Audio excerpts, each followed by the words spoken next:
Okay.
Good afternoon. Good afternoon.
Good afternoon, everyone.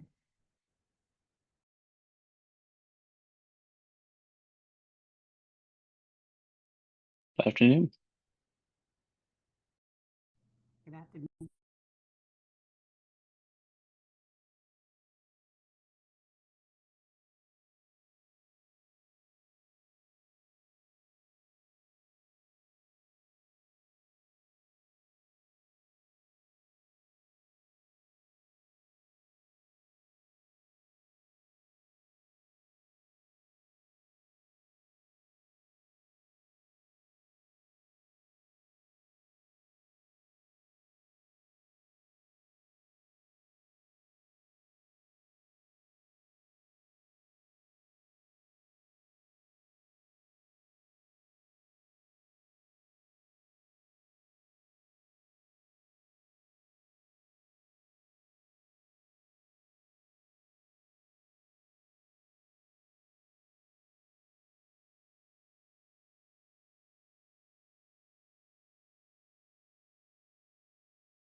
Good afternoon.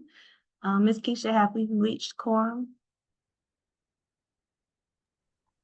1 second, let me check real quickly. I'm still letting people in the meeting. Okay.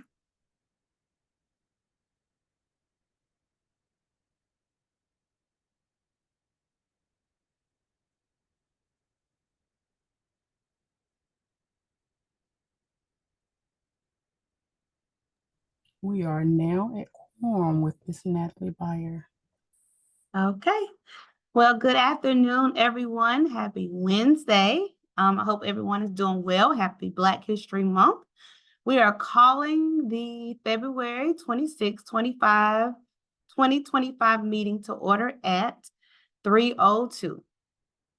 But before we begin our meeting, I would like to take a moment to read our goals, which are listed at the top of the agenda. These goals guide our work and remind us of the important impacts we're striving to make together. Finish the job of ending chronic homelessness, prevent and end veteran homelessness, prevent and end homelessness for family, youth, and children, set a path to ending all types of homelessness. And so this is our goal.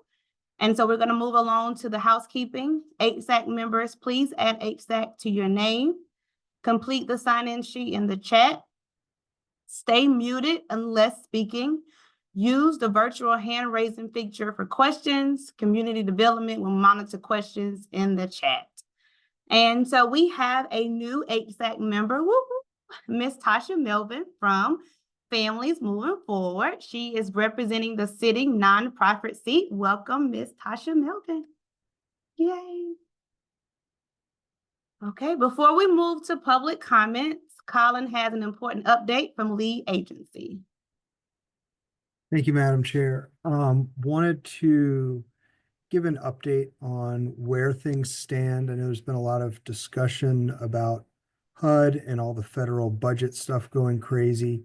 So wanted to share with kind of where we stand and what we know at this point in time, and what we know, what we've heard at this point from HUD, from the SNAP's office, is HUD is intending to move forward with execution of the grants that were awarded in the 2024 competition, which is roughly $3 million coming to Durham from that competition. We also are aware that we've got two projects.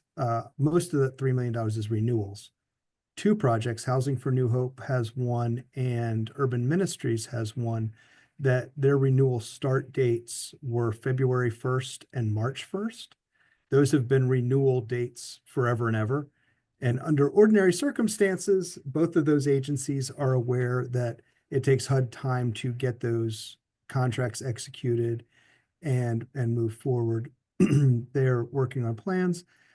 We are also aware that we've seen the news where the SNAP's office, particularly in HUD, is perhaps targeted for the largest reduction in staffing, which I believe one report was showing the SNAP's office might be reduced by 85%.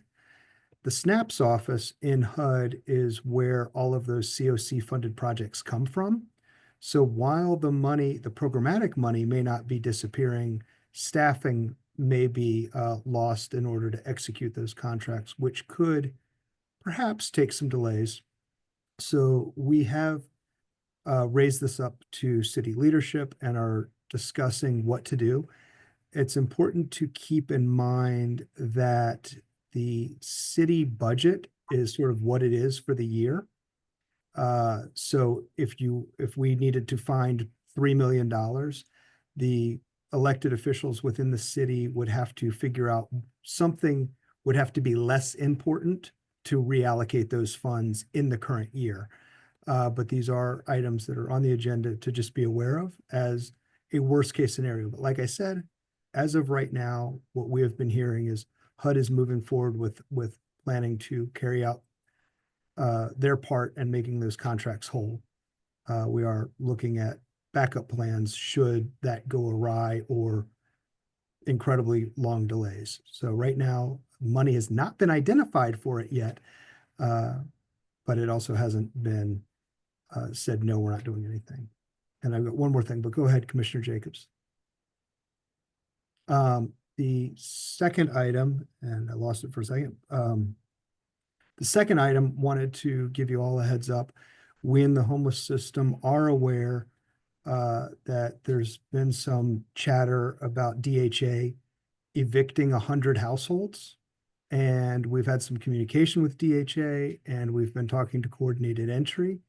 And that 100 households of eviction is not literally 100 households in the next 60 days, literally getting padlocked and kicked out of their homes. There are roughly 100 households that are at risk and in the eviction process, where some people will figure out how to make payments and avoid eviction.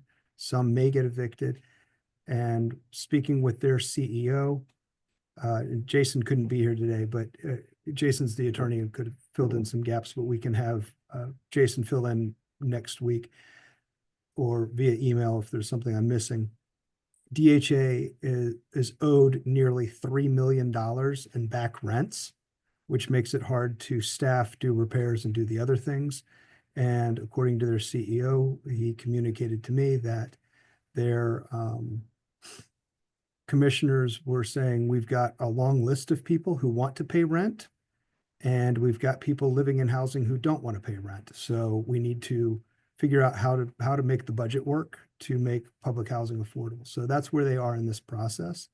And we at the lead agency and Coordinated Entry are coordinating messaging with DHA to make sure that households are aware of options should they eventually lose an eviction and become homeless. We are hoping most people will not become homeless, as there's very few housing opportunities out there that are more affordable than public housing.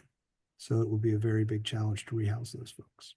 So those are the two updates that I wanted to share from the lead agency. Okay. Yes, Thank Commissioner you. Jacobs. Yes, Colin, thank you for that information. Mhm. I was wondering if you could provide me like a one pager about the first part of what you were discussing. I'm going to be up in DC at a legislative conference starting Friday through Tuesday. Also going to be visiting with Senator Budd and Senator Tillis's office, Representative Foushee, and I think it's really important to be able to explain in very concrete terms what the impact is of the cuts, not just the funding, but also staffing, and what it means, you know, literally what is the impact to people's lives in the community. Sure. So if you could provide, you know, just something I can actually leave with them and their staff. We're trying to communicate that when we actually meet with people, to understand at the community level what do these cuts mean. Sure. What I can share very simply, right now in those renewal projects, 237 people are currently enrolled in those renewal projects. So should funding not move forward, 237 people would lose access to housing, which is the supportive services as well as rent subsidies at some point during this calendar year. So that's the high level takeaway. Yeah. And I think even putting that within context of what the need is in the community, as well. Sure. Yeah. So as much as you can make it like relatable, understandable, because we that's what we want to. Yeah. Natalie said people or families. I see in the chat, but yeah, we want to get it from the high level down to like, you know, people's lives. So that would be if you could get that to me. Let's see, today's Tuesday. I wouldn't know what I don't even know what today is. Sorry. Sure. I can get you something. Anyway, if you could get it to me by Friday, that would be great. Got it. Yeah, thank you. All right, thank you. Back to you, Thank Madam you. Chair. Thank you so much, Colin. Moving to public comment. We have 3 people signed up for public comments. Dorothy Harlan, Chris Noblet, and our very own HSAC member, Russ. Keisha, could you confirm if there are any additional individuals signed up? There is one additional person, Mr. Thomas Albritton. I think that's how Okay. you pronounce it, Thomas Albritton. Okay, thank you. At this time, we will open the floor for public comment. Each person will have 2 minutes to speak. Once the timer goes off, we ask that you conclude your remarks. Thank you for your cooperation. Miss Dorothy, we will start with you, and I am setting the timer now. Hello, everyone. I have a few recommendations that I would like to make to address and tackle and effectively respond to the current housing crisis. There are not enough buildings to house our homeless citizens. In this case, I believe we need to request eminent domain. Given the severity and danger of this crisis, of one not having barriers to protect their flesh and bones, and a safe place to stay. It is a great public welfare concern, given the nature of this crisis, of a human being needing refuge that possess basic plumbing and proper sanitation. Shelter is a necessity for human survival. And given the nature and severity of the crisis, I believe that it is grounds to apply for eminent domain, which is taking a public property for private use. I believe no other option would properly address this crisis, given the magnitude and great need for shelter. This, I believe, should be the next course of action taken to secure shelter for our homeless citizens. Lastly, from my knowledge, New York requires that every developer has to agree to allocate a percentage of their units to low-income recipients in order to be approved for building in their city. I believe this model will be successful to us as well as allocate a percentage of units to low income that will benefit the developer as well as the citizens and the government, due to the fact that there would not be as many empty, unused units as there currently are. The government would generate tax income from the rented units, and there would not be such a loss from unrented units from landlords' position. This act will benefit all 3 parties and will lift the load off of 3 parties involving addressing this crisis. No other option is tenable and suitable given the circumstances. Thank you. With that, I pass. In addition to that, I'm going to leave the deaths that occurs. I think Cullen was featured on one of the sites of all the 38 deaths that has occurred in Durham due to being homeless and not having That's proper your shelter. time, Miss Dorothy. Thank you so much. Please, you can share that information with us and we'll make sure we review it. But that's your time. I apologize. Mr. Chris, you can share your comments at this time. Today, we wanted to share some new Durham housing data that shows how we could prevent Durhamites from dying in the street right now. We were made aware that for every soul that we lost in the streets last year, 38 souls, there were at least 184 homes sitting empty. But let's not lose sight that this is actually a success, because we've been cranking out housing in Durham much faster than people are actually moving here. In fact, our vacancy rate is 82% higher than the national average, and that's our future. Commercial real estate research experts are saying that vacancy is certain to rise for years as construction outpaces newcomers 7-3. So that means for the foreseeable future, there will be at least 17 empty homes for every unsheltered family and person in Durham. 17 vacant multifamily units per unsheltered family and person in Durham. That's a good job, Durham. It seems to me like we've succeeded in maximizing the strategy of building as much housing as possible.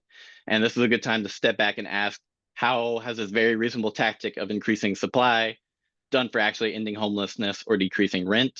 Well, let's review. We don't have enough hours in the week to afford a decent 2-bedroom apartment at minimum wage. Rent has only decreased 1.4% a year for the past 2 years. Homelessness has been increasing steadily. All this news with the HUD cuts is not any good news for this strategy going forward. So why isn't it working? The large real estate firms are the ones benefiting from this human-made crisis. They own most of the vacant multifamily units. We want to propose a Well, we don't think that they should undermine the valuable work y'all do every day. A 20% vacancy tax could be used to house 1,400 people at market rent. It could lower rents. It could free up resources for y'all's organizations. Eminent domain is a good answer, I think, too. Why do they deserve this housing? I don't think they deserve this housing. We deserve this as Durhamites. What we need is housing and healthcare now. No more death in the streets. Thank you. Thank you. That's your time. Thank you so much for your comment. Okay, Mr. Russ, please share your comments. Sure. And this is a hybrid between announcement and public comment, I'll say. For more than 2 decades, Housing for New Hope has been our community's lead agency for street outreach. Through at least 4 different iterations and significant shifts in funding, the team has continued to connect with our most vulnerable neighbors with a focus on getting them connected to housing and the supportive services they'll need to remain stably housed for the long haul. H&H, interestingly, was born in a pivot. Our founder, while leading our community's emergency shelter, realized the limitations of that model and opened Phoenix House, a transitional shelter. That was our first program. 15 years later, in another pivot, we were one of the first 3 agencies in North Carolina to pilot what is now commonly known as rapid rehousing. Part of pivoting has been knowing when to step away or set something down. We pivoted from emergency shelter to transitional shelter. Later, based on the success of rapid rehousing and other low-barrier housing models, we pivoted away from transitional shelter. In each case, others continued on with the work while we ramped up in other areas. Over the last couple of years, we've been reflecting on our community's needs and how we can best contribute to ending homelessness in Durham and the Triangle. We're coming to recognize that our best contribution is improving and expanding options for supportive housing, both campus-based and community-based. We realize this means that it's time for us to make a pivot. With a new RFP on the horizon for the next unsheltered coordinating agency, which is the street outreach contract, we believe this is the time for H&H to exit this work. In addition to realizing we need to focus our efforts on supportive housing, we also realize the ongoing expansion of HART has resulted in a lot of duplication of efforts. Rather than put this out to an RFP, we believe strongly that HART should become the primary street outreach provider in Durham. They have the staff capacity and funding to make this work well. We stand at the ready to assist this transition process. Our hope is that part of this transition to HART would include 1, a strong commitment to HART actively utilizing the HMIS system for all unsheltered encounters and abiding by COC policies relating to street outreach activities. The creation of an advisory board to provide guidance and feedback on this work that includes a variety of voices and perspectives from across our community. A strong commitment to connect people to housing and shelter just has been the expectation of street outreach providers over the years. I don't say that part lightly. Last year, the street outreach team at H&H interacted with 471 different people. More than 300 agreed to engage with the team, and as a result, more than 215, more than 60%, moved, and this is the technical language, to some positive housing destination. They weren't outside, to shelter, to friends, to family, to temporary permanent solutions. I finally will note that we intend to work with the county to determine how to move forward with the ARPA grant we received in 2024 to experiment with new and different kinds of street outreach and engagement. Much of the groundwork has been laid, so we will work with those partners, the county and others, to determine the best way forward. While a part of us is honestly sad to step away from this work after more than 2 decades, we are confident this is the right time for this transition, this pivot for H&H, for the homeless system here in Durham, and most importantly, for our most vulnerable neighbors. Thank you, Madam Chair. Thank you. Thank you, Russ. Mr. Thomas, are you present to share your comments? I don't see him in the meeting. Thomas Albritton.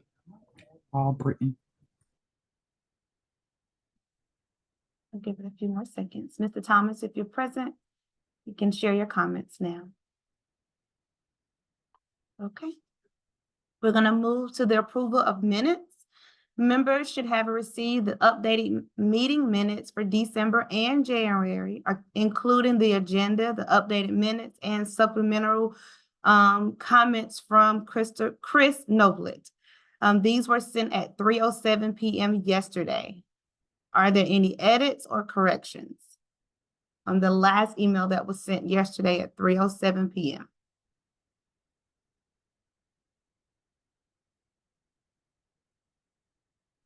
Madam Chair, this is Vega Swepson. Good afternoon, everyone.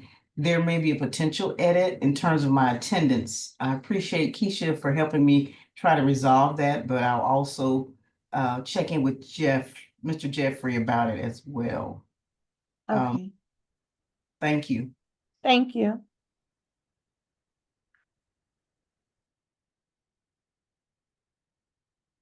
Any other edits or corrections? I would like to suggest an edit for the also present section. For my name, Chris Noblet, I'm representing the National Union of the Homeless, not Coalition for the Homeless.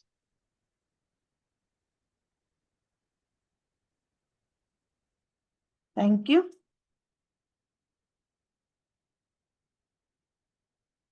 Okay, based on the information that we just received, I'm gonna open up the floor to making a motion to approve the minutes for December 18th, 2024 first.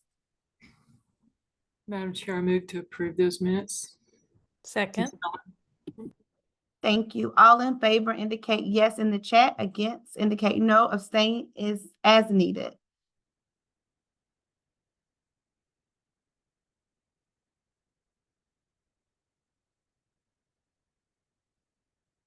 Are there any edits or correction to the January 15th meeting minutes?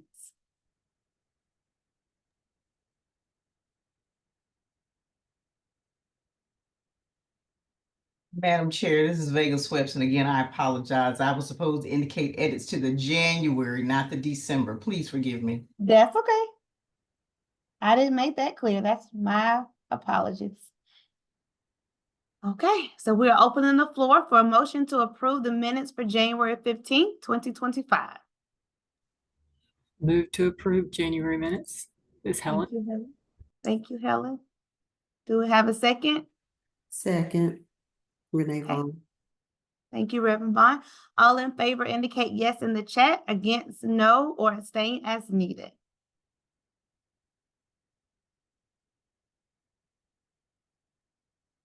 Okay, we are moving to Performance Management Committee Quarterly Report from the lead agency, and we're turning it over to Anthony Henderson. Good afternoon, everyone. So I have prepared just a brief report on the activities of the Performance Management Committee over the past few months. So we, as a committee, by the way, the committee has been without a chair in this particular period. So we are actively recruiting. So I have kind of been standing in as chair to keep the work going. So during the last few months, we have reviewed and discussed the responsibilities of the committee and developed a plan of action for 2025. Throughout November and December, the committee held a series of 4 office hours conversations with providers to develop consensus on what would be 2025 performance measures. In the past, only COC-funded rapid rehousing and permanent supportive housing programs were evaluated, and this year, we have added evaluations for non-COC funded street outreach and emergency shelter projects. We are currently in the first annual semi-performance evaluation period, which is due from providers to the lead agency later this week. And those results will be reviewed at the next Performance Management Committee meeting. So that's what we've been up to. The activities throughout the rest of the year include reviewing the results of those performance evaluations, and any next steps will be happening in March. In May, we'll conduct the annual Housing First evaluation. We'll prepare for the state ESG competition as always around the July-August timeframe. We'll have our second semi-annual performance evaluation in August, continue to monitor improvement, and then we will begin our 2026 scorecard revision in November. So that's all I have for the Performance Management Quarterly Report. If there's any questions, I'd be happy to take them at this time. Thank you, Madam Chair. Thank you, Anthony. We are moving to White Flag update from Drew from Open Table Ministries. Hey, good afternoon, everyone.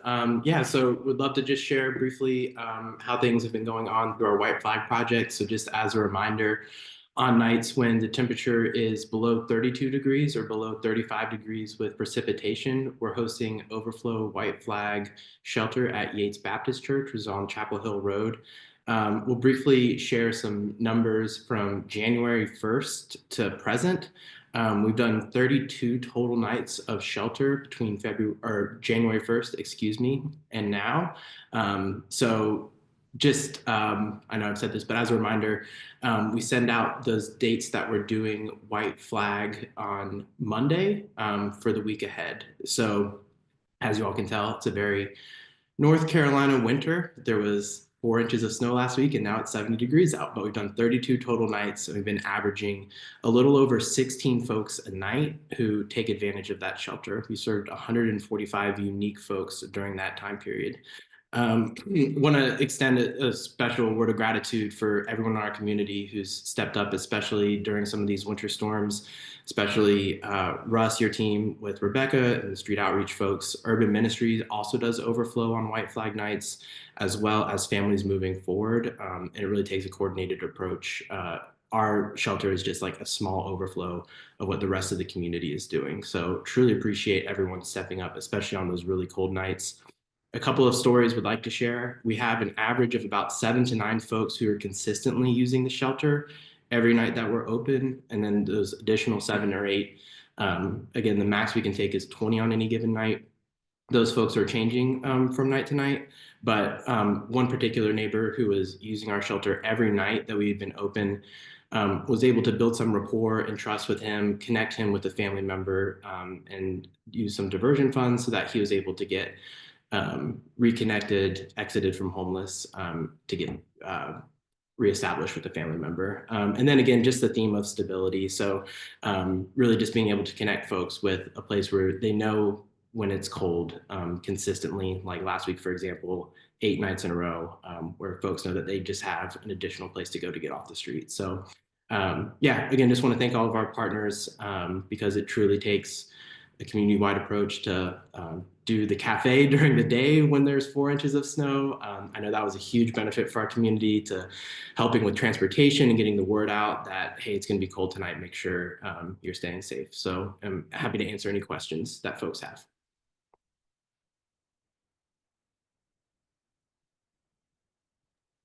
Do you have any questions for Drew? Thank you so much, Drew, to you and your team. There's a Sharita? question in the chat, yeah. I actually put my question in the chat, Drew. So I was just wondering, first of all, kudos on getting that person connected back to somebody and ending that homelessness. That is amazing. And things I like to hear about, just as a service provider.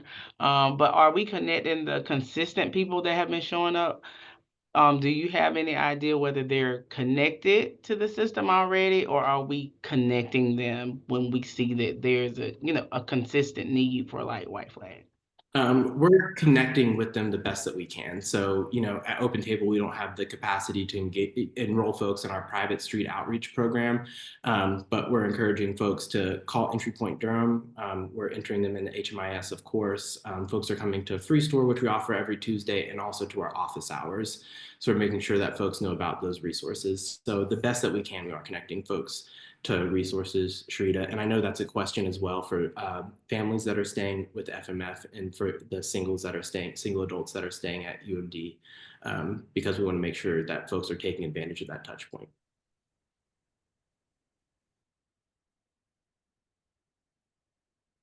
Sharita, you're still muted.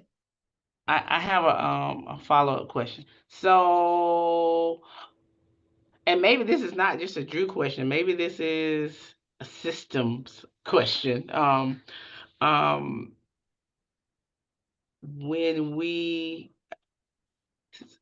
I know that we've had some conversations in the past about the turnover at UMD and like recognizing the people who just come in here or there for a bed in a dire situation, and then they really are not utilizing the service consistently, like staying the 30 days and working on the housing plan and things like that.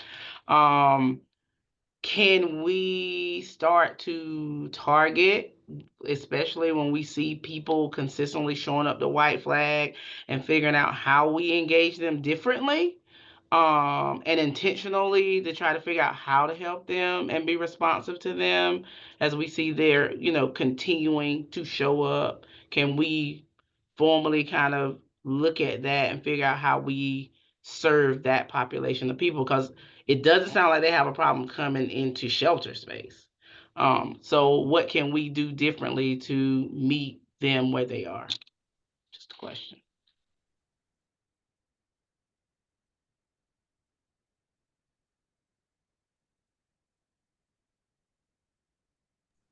I'll just say heard. I do think that's a good question for our broader community, but thank you, Shrita, because it's an excellent point. Eliza? Yeah, I just wanted to offer some words as a very close by neighbor. I live really close and was curious if we would have folks complaining. I think people have perceptions of what it looks like to have white flag in their neighborhoods. And I just want to say, as a nearby neighbor, I haven't noticed anything different. And it's I think such a testament to the good work that everyone's doing together, and also a little bit of breaking stereotypes of what we assume. And just wanted to lift that up as like in my personal life, this is what I'm not noticing is different. And I would never know that this was happening there if I wasn't on this committee. So great job to everybody. Thank you so much for your comments, Sharita and Eliza. Are there any other questions for Drew before we move to the policy and planning mid-year budget request? Okay, take it away, Sharita. Good afternoon, everybody. We have been working really hard on the two issues that I am responsible for tackling this afternoon in our meeting. We sent out a mid-year budget request from policy and planning that we are presenting today to the HSAC to support, endorse, refine, improve or make better such requests. You guys got, well, the members of HSAC, I know, got the letter sent out as part of their packet.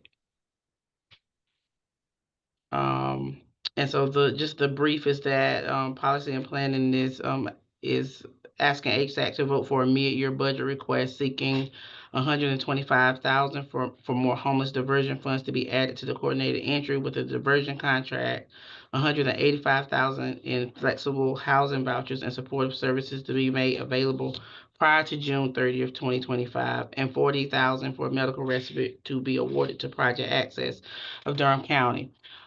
These requests are in line with the Eliza, you're gonna have to help me with the name. Task force. Can you help me with the name, Eliza? The recommendations, some of the recommendations that went forth from the unsheltered task force of the city and county of Durham. Is that right? It's the pre-housing shelter There you go. subcommittee of the Joint Housing Schools City County Task Force. Yes, ma'am. That's the name. And so we want to recognize the work that they did in bringing that, but I also want to highlight that a lot of these conversations about these very things were being talked about and discussed in HSAC, and I am grateful that we are at this place where we can make a request. One of the things, additional things that we asked in this request, in addition to these funds you see, is to also help us with for HSAC to make a request to city and county leaders for us to have a safe space. The old term I am learning in my research is sanctioned encampment. The new term is temporary supportive community, communities, basically, encampment spaces.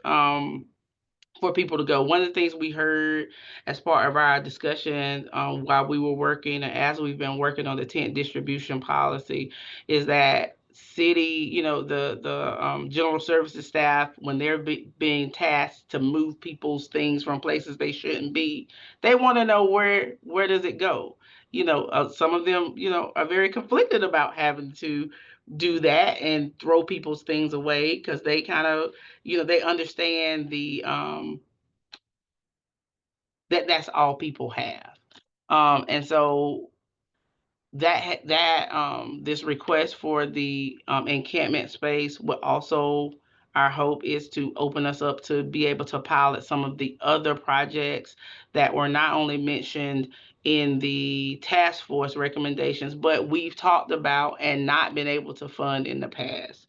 And so we are, asking for these financial things right now to, one, stop people from coming into the system, two, be able to move people out of the system, and three, to address people who are medically inappropriate for the shelter and getting them into a respite setting so that they free up a space in the emergency shelter for someone else who needs maybe not as intensive services in order to lead them to a path to housing.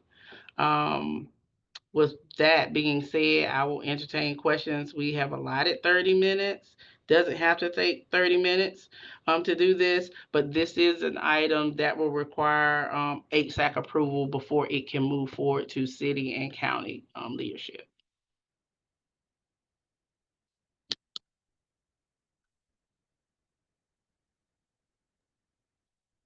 Are there any Any questions?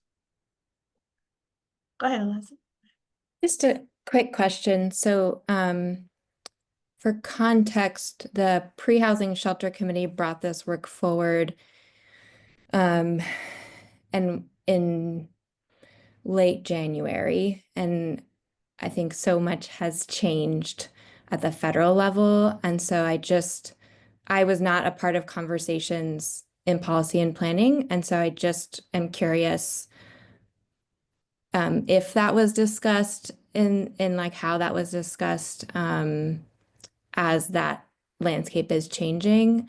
And kind of pointing back to the comments that Colin made at the beginning. I think I'm just curious how policy and planning thought about that and what recommendations came out from those shifts.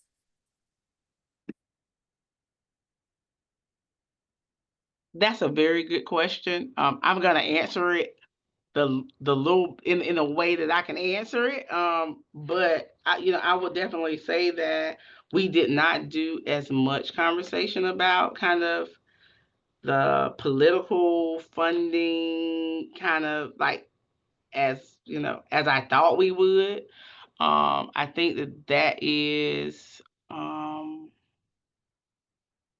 I think that's a area definitely of concern. We make this request not knowing if any of it is going to be funded, but hoping that some of it will be, because the reality is even if with things happening federally, we still have to figure out how do we still serve?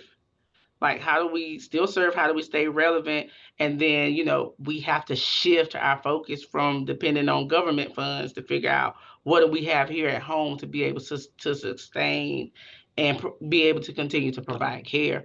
And I think that we do need to have a lot more intentional conversations around what's happening, because like I sit in this very odd space where I'm getting bombarded with not just homeless, services, legislation, policy changes and needing to advocate. But I'm seeing stuff even on, we get federal funds. HRSA funds helps sustain Lincoln Community Health Center.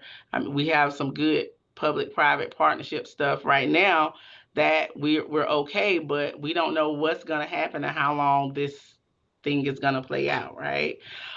So, there's a lot of competing priorities happening right now because we know that there is a shift from certain populations of people right now in our current political climate. So I definitely think that we need to have more conversations about it. But at the same time, we have to continue to also make some progress and continue to work and serve. So that's my best answer. I think Colin's going to add more. So I shared similar information to what I shared earlier today, is that at least the city budget, and I think the county works the same way. So Commissioner Jacobs, correct me if I'm wrong, please, or if Samantha's here or somebody else from the county, but the city budget is set for this fiscal year and it's a balanced budget. It's not like there's a bunch of money sitting there for emergency funds. So when we make a mid-year budget request, somebody in city elected officials way above my pay grade have to figure out and make a decision, where is money that's budgeted not getting spent, and that a new request is more important than where the money was originally supposed to go. And then it's a budget move, which then could impact the following year budget because, you know, let's say we had to buy a new widget and that widget was $500,000. Well, we're not going to write the check for $500,000 until FY 26. Well, all right, I'll take that widget's money and I'll put it in the homeless system.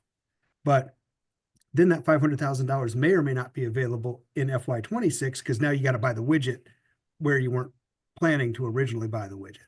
So we did talk a little bit about the nuances of when you're working with a balanced budget and having to reprioritize expenses. Also shared that given how balanced the budgets are, if there were to be a need to preserve those people who are currently in PSH and rapid rehousing that are funded by COC funding, even if HSAC made a request to do these interim things, if that money were to be found, there may have to be a priority change at a different level to say we can't let people who are currently in housing fall out of housing to stand up something we're not currently doing or to expand something we're currently doing for unsheltered. It's going to be kind of one of those, if we have the money, and then where does it need to go depending on what we're hearing from all these different pieces. So it's a lot of juggling pieces. And then as I was thinking through it, putting on my city hat, there's two of the three monetary requests. There's a designated place to go, coordinated entry with diversion and medical respite shelter. Those are two identified places where the city is currently funding coordinated entry with diversion. And I believe the county has a contract for medical respite. The challenging piece is that money for flexible housing vouchers, there isn't currently a contract. So there'll have to be something that we'll have to think through a process of who gets that funding and how does that funding get put out on the streets in a quick manner. So those are things that have to just sort of be kept in mind, but that's how, those are the pieces of the puzzle that we try to keep in the back of our minds as the committee worked through it. Does that answer the question, Eliza?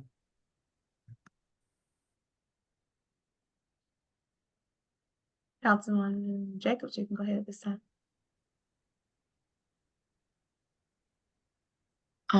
Yeah, I just want to follow up to what Colin was just saying. We, in terms of the county funding process, you know, we do approve an annual budget, but every single meeting, we're doing budget amendments because there are always changes, things that come up that need to be addressed. So it's very common for us to do things and look at, you know, lap salaries and places where we are not, you know, using all the funding or doing things like going into fund balance if necessary. So it's we're looking at within a departmental budget, there is the ability to reallocate funding that is not being fully used. So it's a very common practice. I will say that we just had our budget retreat, the first one on Friday, and I would really encourage HSAC to do scenario planning right now.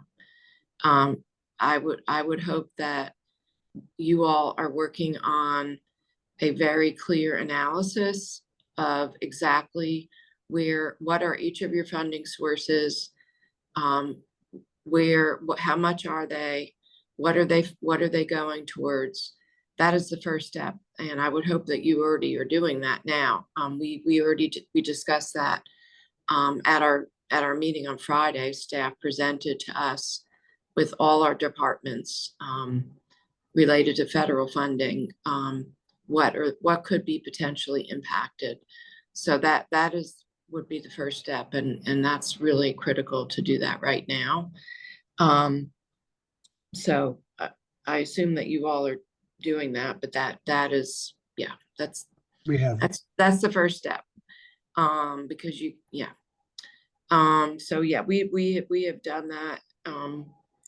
And on the county side, our staff has pulled together that analysis. And then I guess the third comment is there's no way that locally we can replace the amount of federal funding that is at risk. There's just, it's not possible. So, and that's another reason why it's really important to do the scenario planning and know what we're looking at, because at some point we are going to have some very difficult decisions to make. And I see Natalie shaking her head because I know the schools have to do the same thing. I just want to add context to the conversation that we're all having now around the recommendations from the pre-shelter housing task force. The pre-shelter housing committee for the joint task force, that they did this work in response to an ask from elected officials to address the need for the lack of capacity right now that was presented to us around the lack of shelter capacity, and also the need for housing for familiar faces who were impacting, who were seeing the impacts in downtown Durham, for example. So there were very, very specific requests that were made. And I just want to highlight, and this was already been talked about at subcommittee meetings, but the diversion funding is very important, flexible funding and the respite funding, but none of those specifically address the requests that the elected officials made. So I just want to be very clear about that. Thank you. Thank you. Dorothy, and then Russ. I was gonna say the reality is majority of our citizens cannot afford the high rent that they currently have.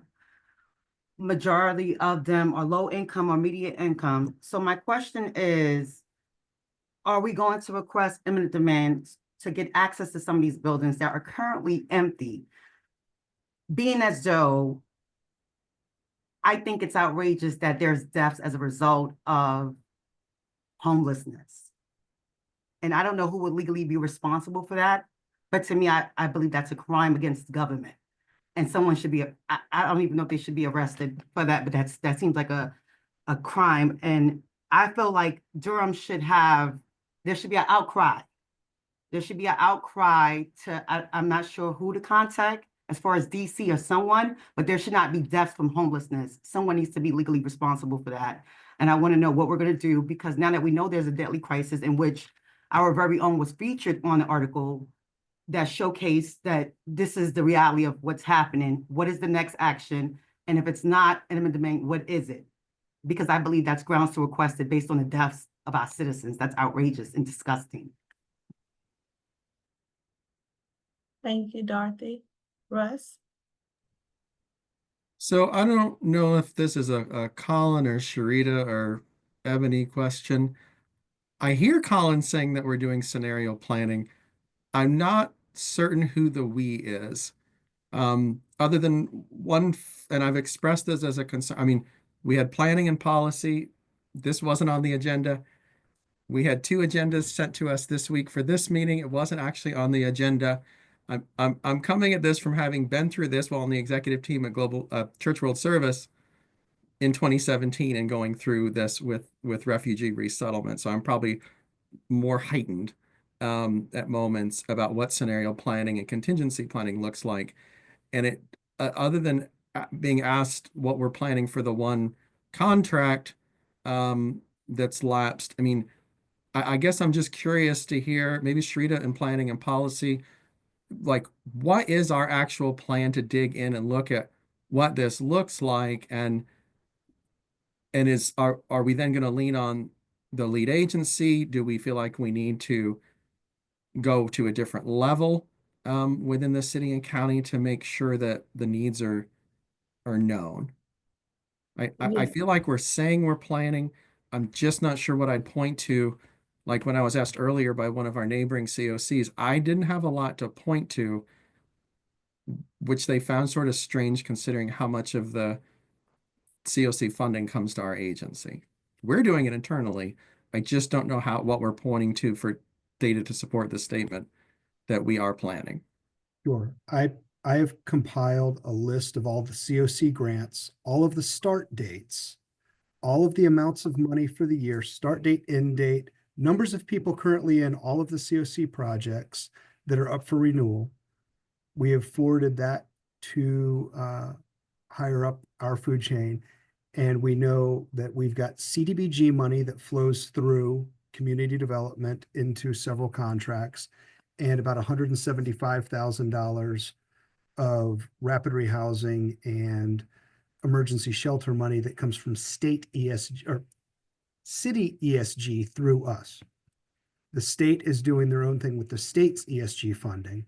So we are aware of how much money is needed, and it has been brought up. Right now, there is not a dollar amount. I mean, we have a dollar amount, we have the agencies, and we know what needs to be filled in terms of a gap.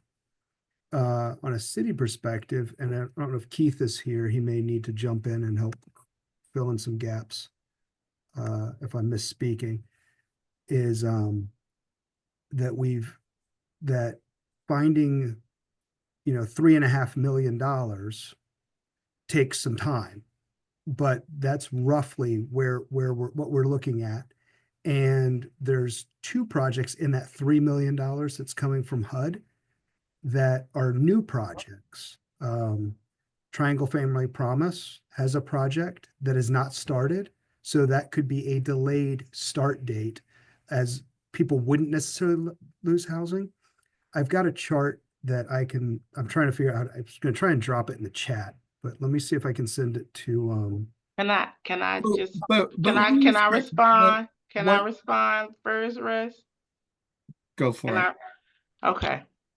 So I hear what you're saying, Colin, and I hear what you're saying, Russ, but I think the problem is, and I literally sent this message to Ebony, how do we tackle this conversation? Is this a HSAC issue to spearhead? And then my follow-up questions are, how do we move forward? And so I think that the issue is there's a lack of communication to the service provider agencies about what's happening at community development. So nobody knows what is really happening. And so, I've been, as things have been coming in, and Russ, we've gotten your communications and your concerns, and executive committee has been trying to figure out, how do we set this up to make sure that, we support the service providers who are getting the funding to be able to serve the people that we're serving. And so I do think that we need to create space for some conversation, just like we want to get information back from the people we're serving. We want to get information back and feedback from the service providers on how, how things are going right now. I read something where, funding was supposed to be unfrozen and it wasn't. What's happening, the COC money that's been awarded hasn't gotten to the agencies. I think that what I believe that Russ is saying is having some conversation with the service providers and the lead agency to talk about the realities of where we are and what we need to do and how we work together to understand what we're doing. And I think that is the piece that is missing. Like, I'm glad to hear that community development is doing the work, but it's not trickling down to the service providers, and they need to know how to move, and they need to know how how supportive and where the support from the lead agency is going to come from. And I think that's part of where, I mean, what Colin's describing is basically describing the situation and just mapping. And I get that part, but and that's important. And so there is thus the communication. As I shared with you both, I know that Colin was aware of the situation. I communicated it to him with a leaked copy the evening of the 27th. We had it, so we moved fast and we were able to draw down 3 months worth of funds before it locked back down. Others didn't get that information. Right. We heard from the county by 11 o'clock on the 28th. We heard from the state by the 4 o'clock on the 28th, and no communication from the city. And I understand the city has processes, but we heard nothing. And still kind of have just not heard a lot. And at this point, I think part of what we have to be running scenarios on is, as Commissioner Jacobs just said, we can't replace this money if it goes away. And there's so many indications that this could possibly just not be funded or be, I learned this phrase earlier today, maybe you all already knew this, but I like this, shadow defunded. I've never heard this phrase, shadow defunded.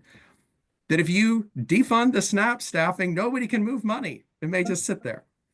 And so, you know, one of the pieces we've learned from our friends in the refugee side of things is you go through and you figure out and kind of rank clients in terms of the support they're going to need in case you have to take drastic measures. So we have this information in advance. And right now, I think I'm almost wondering if we need to do a little bit of what we did during COVID, where the leadership from the agencies just kind of got together and figured it out. And Shreed, I kind of pull you in and keep, you were planning a policy, a couple of us that keep you updated on what's going on. But if we aren't going to see more active leadership, I think we're going to be back. And if that's what we need to do, that's what we need to do. We just need to know. I mean, we just need to know for our clients and for our staffs and for the community. We just need to know. Understood. And yes, we do need to do that ranking, Russ, of prioritization of stuff. The other piece is, in terms of communicating, we at the city have a few other things that we have to jump through to pass information along. So we are working through that piece to clean up, and I will apologize for our dropping the ball on not communicating on the 28th or the night of the 27th of what was going on, as we were still trying to get our heads wrapped around, all right, is this really happening? How is this going to happen? What messaging do we need to put out? There's, you know, for me to send things out, I need to make sure that people above me are aware of what's coming out, even though it's going to the COC, as federal funds impact not just the homeless system on the city side. On the city side, federal funds, and even on the county side, federal funds come in on various places. And systemically, when we start sending things out, we need to make sure that we're not upsetting one group, because homeless is putting out this information, but then another group who receives federal funds is putting out something else. So it's a dance. This is something we've never seen before, and we're doing our best. We've learned a lot in the last 4 weeks, and our commitment is to do better on communicating and pulling people together to get it pulled together and communicate better and figure out, okay, worst case scenario is there are no federal HUD grants coming forward. What do we do then?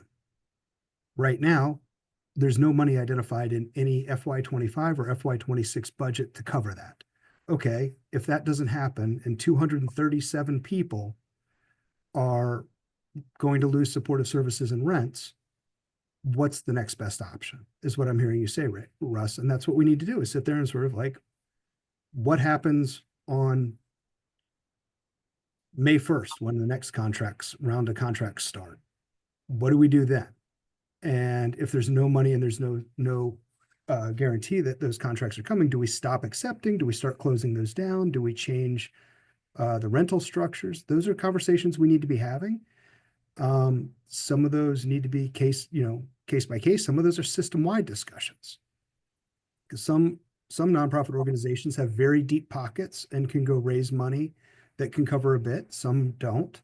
So it's a matter of what funding sources do we have at each individual agency, and then having some big conversations as well. And I appreciate that. And I think if maybe part of what I hear you saying is that your hands are tied because you're part of the city. I think Not- maybe, but that is part of what you're saying. Part That of is, it, and that's part of it. fine, that's fine. But what I'm saying is, you know, if we were a board of a nonprofit, or if we were the commissioners, or we were the city council, and we were having these kinds of issues, we'd go into closed session to have a conversation about what was going on. We have no provision to do that. We haven't had the chance to provide survey feedback on the performance of the lead agency, at least since I've been here for nearly 6 years. Maybe this is an opportunity where a well-done independent survey gets information back so that you're not just pushing against saying, hey, we need the finance department to function in a way that money gets improved. But, you know, you're not fighting the battle alone, but you're saying these providers are out here and this is the experience they're having, and some are working in other jurisdictions and they're only having it with us. Or we can't be the only one that doesn't check in with our contractors in an emergency, which that was an emergency. That was a massive emergency. And so maybe it's time to get that survey set up so we can provide that feedback so that it's not just on you, but it's on, there's issues with the way the city's handling this, maybe not understanding the situations are different than some other ones. And there seems to be a real openness to learning right now with the manager change. So, and getting that feedback. So maybe we need something more formal this time to help. That would be fine. I mean, I have no objection to having an evaluation of us as a lead agency. I mean, the feedback would always be helpful.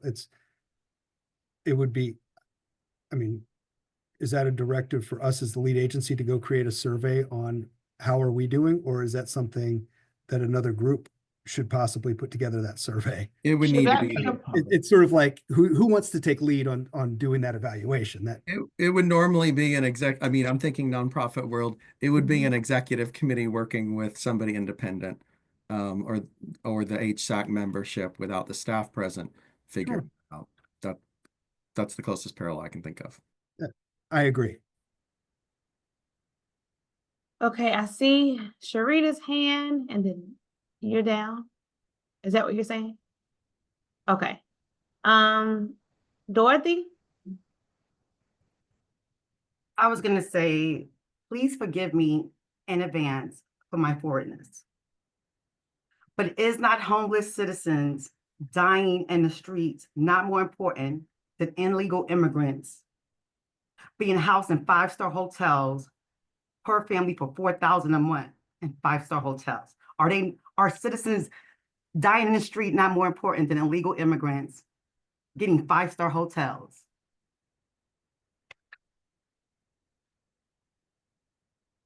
I'm not sure. Our time has passed, but I know, Tasha, you had your hand raised, and I know we need to vote on this. So, Tasha, you can go ahead, and then we can come back to our initial question about how we're going to move forward regarding the funds. Thank you. I'll be quick. Sure. Echoing some of what Sharita has said and what Russ has said as a leader of a nonprofit organization that receives federal funding. And to your point, Colin, we are still somewhat in the dark. I've received more information today from the city than I haven't since this has occurred. Would it be possible to schedule a call? I know communication without prior approval is problematic, but is it possible schedule a call, a meeting with the leaders who are impacted? Because we have to report to our board and to our clients. Yes, that's my hope, is to pull together all of the agencies that have federal funds. That would be the next step after having this public disclosure of where we are and what our delay has been. The next step would be pulling together the EDs of the organizations that have federal funds to kind of talk through what are the concerns of the agencies that are most immediately impacted, and then be able to sort of work through, okay, what if situations on funding streams. So Do that you have a would be- timeline on when that will take place? We're almost a month out from when we originally received the notice. Like I said, we just brought this out today. I would hope next week we can pull a meeting together depending on everybody's schedules. That was gonna be my question to follow up for you, Tasha, was when could we get a meeting?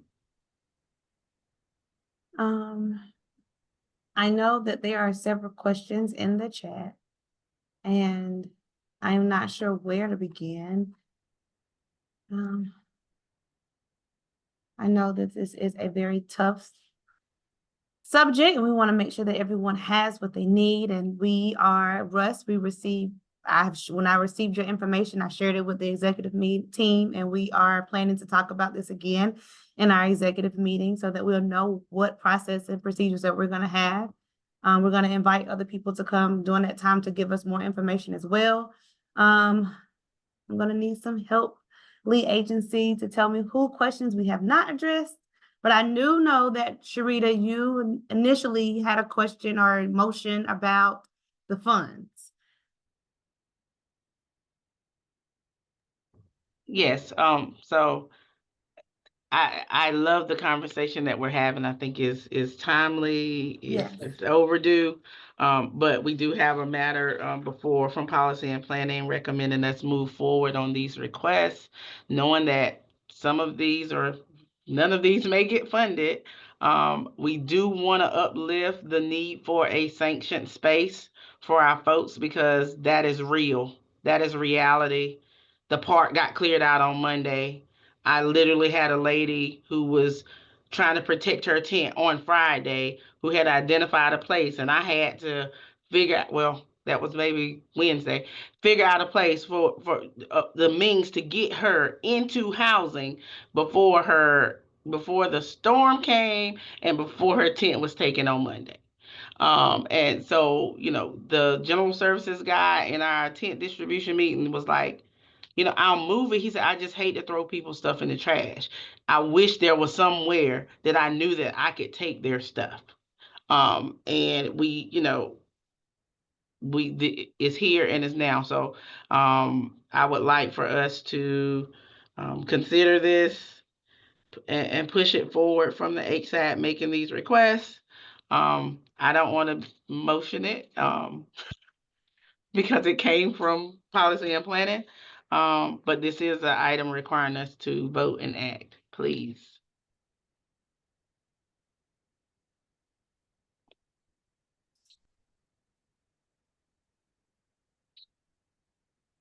But we need a motion, right? I don't understand.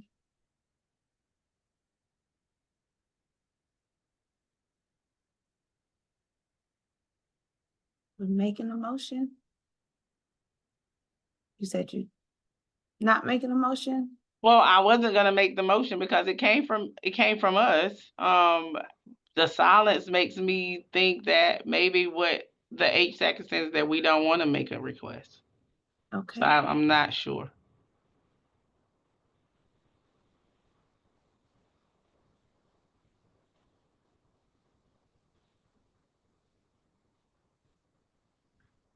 Can you repeat what the formal request is? I mean, I think we talked about a few different things in the context since this portion started. So can we hear the request formally one more time?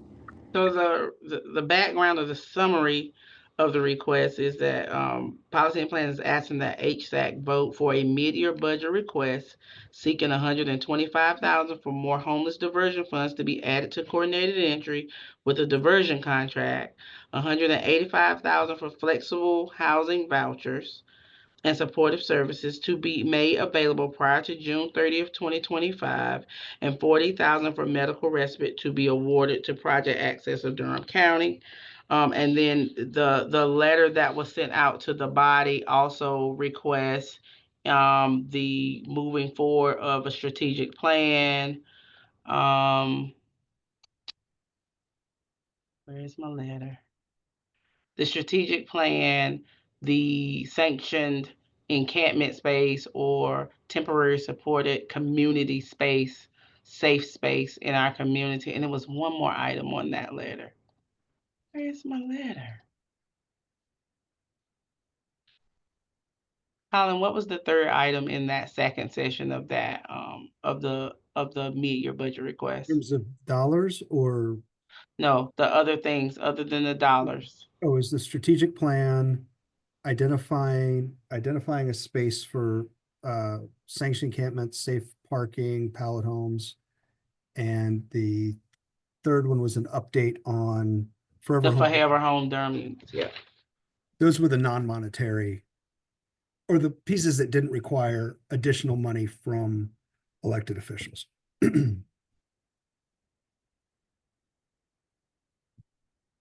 Part of a mid-year budget request.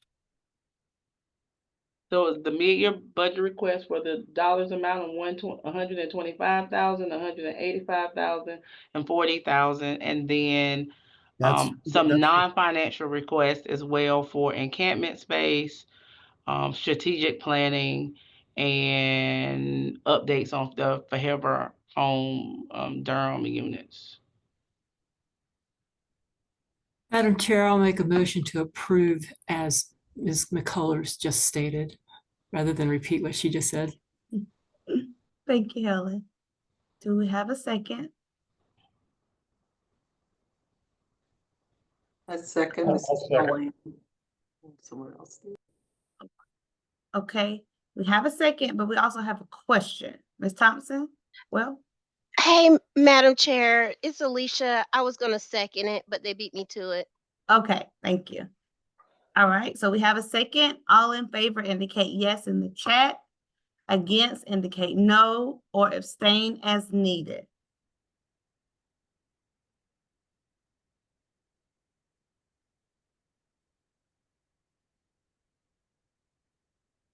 And thank you. Motion carries. And so Sharita, we're coming back to you again for the Durham tent policy update. Okay, hello all again. I'm here to give you an update on our Durham tent policy work. Our facilitator had some medical crisis, and we were delayed in meeting with our smaller group to vet the tent distribution policy draft. I have secured the tent distribution policy initial draft.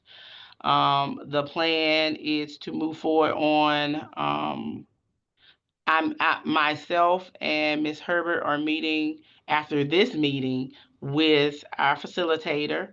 After our conversation that I'm hoping takes no more than 30 minutes, the tent distribution draft policy will then be sent out to the Continuum, and on Friday of this week at 10 is the plan for us to have our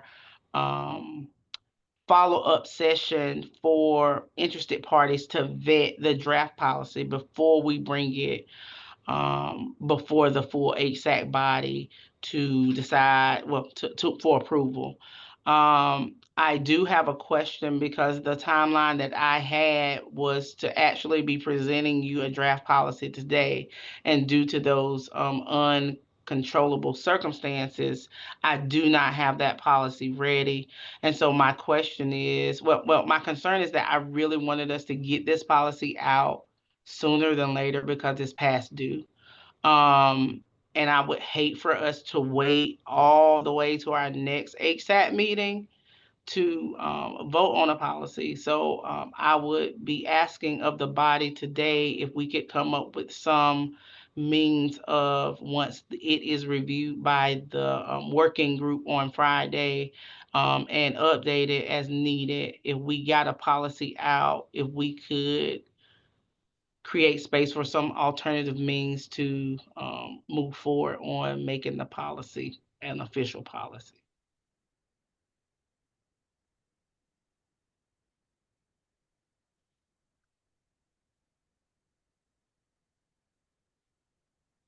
So that's the update. So right now I have it.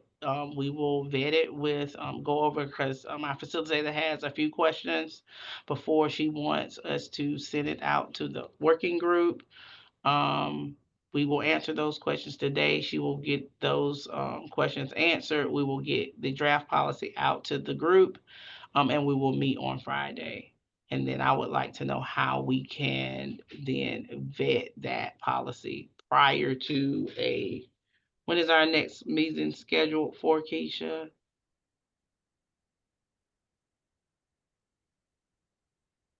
So if we have one scheduled just yet, are you saying for the The policy? HSAC meeting. No, HSAC meeting. Oh, Our next HSAC meeting is March the 26th. 26th. I would like for us to not have to wait till March 26th to approve this policy. So can we come up with some alternative means for reviewing and moving forward on accepting the policy once we vetted it properly? There's a comment in the chat in reference to what you're discussing. Due to not. I don't see a question. Am I missing it? I'll read it. It says no. I think that's her voting on the mid-year budget request. Is Oh. that correct, Commissioner Jacobs? Mm-hmm. Okay, just want to make sure.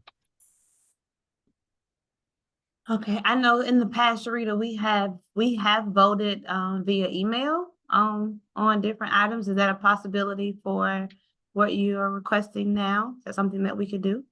I didn't want to come up with the solution. I wanted the body to kind of say what they wanted to do. I don't know if people want to talk about it after we vet it. If people just want to look at it and agree to approve what we have, I don't just kind of want to know what how the body wants to follow through. Go ahead, Beth. Go ahead. So Madam Chair, I had my hand up, but that was going to actually be my question as well. Would that be acceptable to receive something and review it and do a virtual vote? Could we do that? I think we've done things like that in the past. We have, and that is an option should the HSAC choose to go that direction. I think Sharita's just asking, would the governing body prefer to do an email vote on it, or does the governing body feel that they're going to want some discussion prior to an email vote, or prior to voting on it, if they weren't part of the discussions and part of all the work that's happened so far? Eliza, go ahead.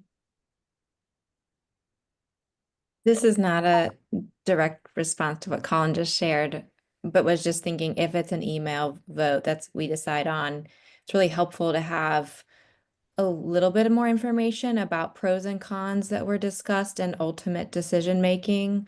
I think that's the value of having a conversation, is you hear a little bit more voice, and it's helpful to understand kind of both sides.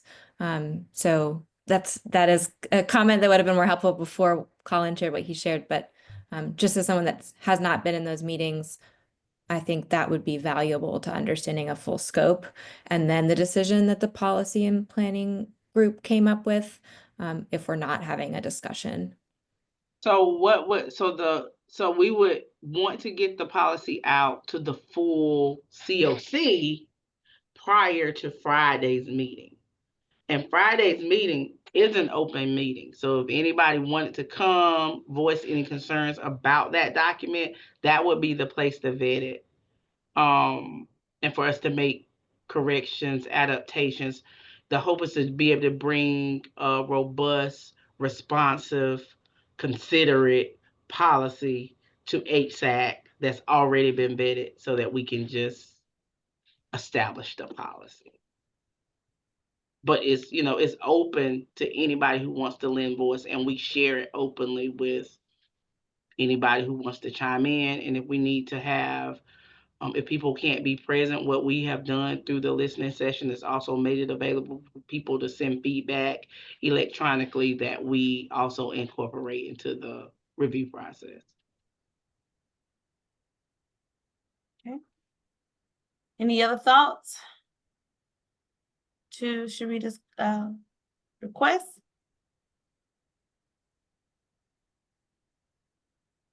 We're almost there, guys. We're almost there.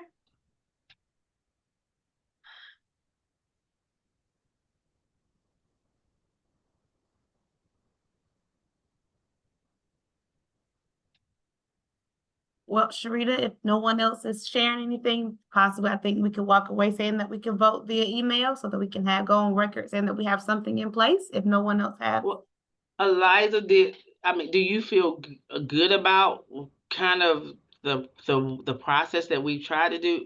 What I've been trying to do is trying to make sure that the critical work happens outside of HSAC, so that when we come to HSAC, we can spend time on the things that we really need to flesh out. Like we spent time today talking about the political climate and fund, so we don't hold up a lot of the HSAT time from actually executing the business. So we were trying to figure out how to make ourselves more responsive so that people can give feedback outside of the HSAT meeting. Yeah, I hope my comment didn't come across as like making a comment about the process. I think I'm just going back to conversations we've had in the past in terms of like what does a memo look like? What can be hard if you can't make the meeting is having to watch the meeting to catch up.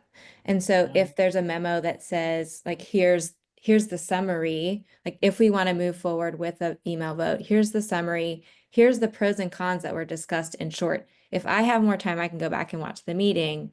Right. But then here's the decision we make. I think that can really help folks understand a quick glance of the context that is what y'all are doing in the process. That was what I was trying to get to, not a comment at all about the process that y'all are working through. And I'm sorry if it came across that way. No, I was just trying to make sure. I understand the question that you're asking. And why you preface it the way you did. But like I said, I'm just trying to make sure that we maximize HSAT time. So the HSAC official meeting time and trying to get a lot of work and answering questions. But what I will also say is that our facilitator has done a phenomenal job of making sure she captures, like when you see the document, it's not just going to be just a policy paper. She had a method to how she did it. And it's very like there's a policy at the end, but she tells the story about the process of getting to the policy. So she's done a really good job at trying to paint the picture and fill in the gaps. And so that you make sure you don't miss like the spirit of the conversations that were happening in order to get there. So I think that you all will be pleasantly pleased when you see how she has kind of conceptualized this work around our 10 distribution policy.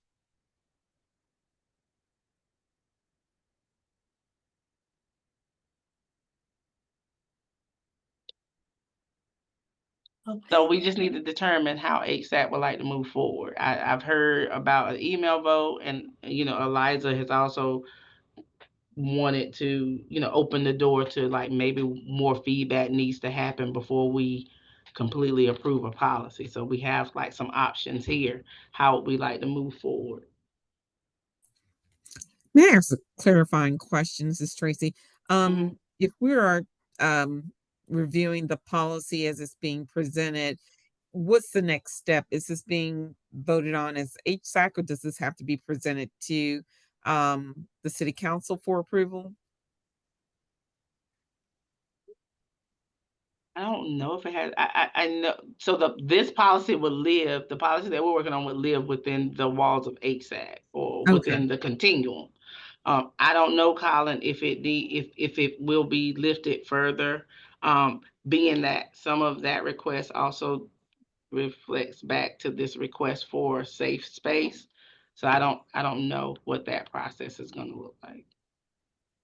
Well, I think we have to look and see what the final document looks like. And I think Eliza's point is sort of how did you get to the final, like on a summary, how did you get here? What are the pros and cons for approving it? What are the hiccups that may come with that? So if the policy says it must have a safe space, then it's sort of, hey, the recommendation is please approve this. This policy cannot be operationalized until there is a safe identified place for tents to be set up, for instance. I don't know what the policy looks like. I'm just putting out for instance, if the policy is contingent on something that is outside the control of anybody in that room particularly, then that would be a note that would be put in there as tents couldn't be given out until X happens, or until B happens, or here's how it happens until this happens. And that's how we would do it. Russ? Just a process question. I mean, I feel like I should already know this. How hard would it be to have a called meeting of the HSAC just for that one topic? Because it sounds like doing it on email sounds really hard just because of the nature of this. the second thing comes to mind is kicking it to the executive committee next Friday or a week from Friday, and they may not want that as a bonus task right now with everything else on their plate. Could we call a meeting, mid-month just to walk through this? Because it's been quite a discussion, and it seems like a tent distribution policy and an encampment, a sanctioned encampment option, and like several things are like gelling together the way I'm hearing it. I'm just a little tired today, so I'm probably not hearing it right. Could we just call an additional meeting sometime in the next couple weeks? Yes. Do we vote on a special meeting? We vote to have a special meeting? Yes. You could make So a we would- motion to have a so- separate meeting yes. about approving this, yes. Yes. So Russ, would you be interested in making a motion? I can't believe I'm making a motion for an extra meeting, but here we go. Oh gosh. Oh gosh, friends. Okay, so I'll make a motion that we set a called meeting mid-March to have to discuss and potentially approve the policies relating to tents coming from the Policy and Planning Committee. Is that the right? Do we have- Sharita? Sounds good to me. I'll second it. Okay. All in favor, vote yes in the chat, no if you need to indicate no, and or abstain if needed.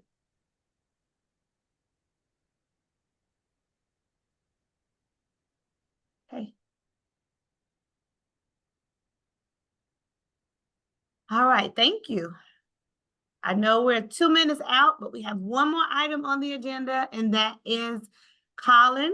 You have about a minute and a half to talk about updates on Forever Home Durham units. That's fine. I was gonna ask Jeff to fill in because he's been doing a lot of work in getting Okay. referrals sent to units. I'll just share, we're working on an MOU with Cedar Trace.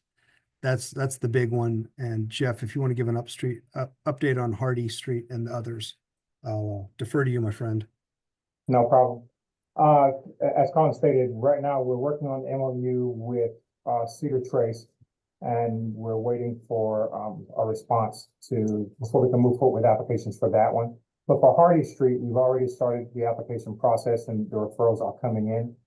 The first building that opened was a building. It's actually building 2, but it is the building that is 3 bedrooms. They're all 3-bedroom units. Building 1 was slated to open this week, and it is 1 and 2 bedrooms. We are looking at there was a question about rental rates, and we did receive the rental rates. The 1 bedrooms are $458. The 2 bedrooms are $551. The 3 bedrooms are $634, and that's at 30% AMI. The 60% AMI units are at $1,040. And this 2 bedrooms are $1,165, and the 3 bedrooms are $1,337.